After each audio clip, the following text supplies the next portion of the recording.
Channel. இன்றைக்கி நான் சுண்டல் செய்யறதுக்கு உண்டான தேவையான பொருட்கள்லாம் எடுத்து வச்சுருக்கேன்.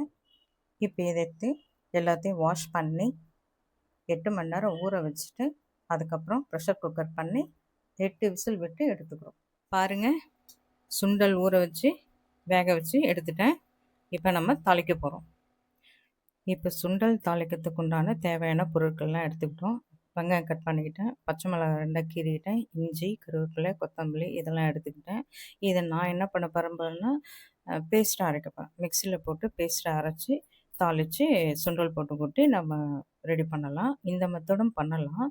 இன்னொரு மெத்தட் நம்ம ரெகுலராக பண்ணுவோம், எல்லார் வீட்டிலையும் ரெகுலராக பண்ணுறது. அப்படி இங்கே இருக்கிறது எல்லாமே அப்படியே வதக்கி வெங்காயம், பச்சை மிளகாய், இஞ்சி, கொத்தமல்லி, கருவேப்பிலை இதெல்லாம் போட்டு எண்ணெயில் போட்டு கடுகு, உளுத்தம்பருப்பு, கடலைப்பருப்புலாம் போட்டு தாளித்து செய்வாங்க. அதாவது யூஷுவலு. இந்த மாதிரி பேஸ்ட் பண்ணி செய்தாலும் நல்லாயிருக்கும். இப்படியும் நம்ம செய்து பார்க்கலாம், அப்படியும் செய்யலாம். ரெண்டுமே நல்லாயிருக்கும். டேஸ்ட்டு கொஞ்சம் டிஃப்ரெண்ட்டாக இருக்கும். இப்போ நான் அரைச்சி எடுத்துனாட்டேன் பாருங்கள். இப்போ கடாய் சூடான பிறகு எண்ணெய் ஊற்றிக்கலாம். தாளிக்கிறதுக்கு கடுகு ஃபஸ்ட்டு போட்டுக்கலாம். கடலைப்பருப்பு, உளுத்தம்பருப்பு கொஞ்சம் போட்டுக்கலாம். தூள் போட்டுக்கலாம். இப்போ நம்ம அரைச்சி வச்சுருக்க பேஸ்ட் இதில் ஆட் பண்ண போகிறோம்.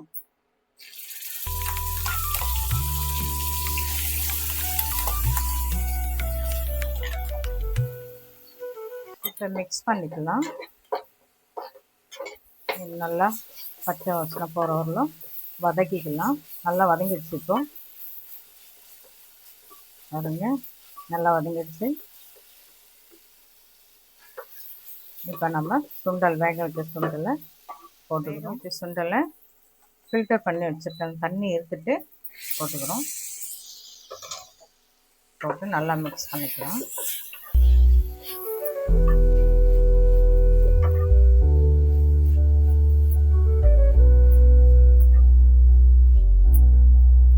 இதுக்கு சால்ட்டு கொஞ்சம் சால்ட்டு தேவையான அளவு சால்ட்டு போட்டுக்கலாம்.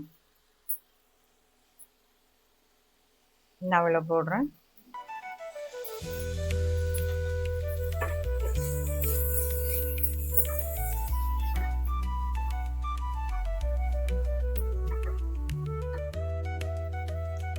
இப்போ தேங்காய் போட்டுக்கலாம். தேங்காய் துருவி வச்சுருக்கேன்.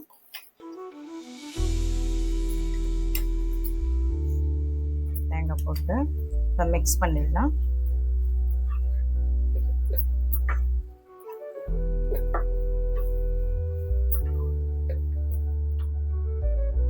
பாருங்கள், மிக்ஸ் பண்ணிட்டேன். ஹை ப்ரோட்டீன் உள்ள சுண்டல் ரெடி. இது உடம்புக்கு ரொம்ப நல்லது, ஆரோக்கியமானது. சூடான சுண்டல் ரெடி. அருமையான சுண்டல். நீங்களும் இந்த ரெசிபியை ட்ரை பண்ணுங்கள். செய்து பார்த்து எப்படி இருக்குன்னு எங்களுக்கு கமெண்ட்டில் சொல்லுங்கள். சப்ஸ்கிரைப் பண்ணுங்கள். தேங்க்ஸ் ஃபார் வாட்சிங்.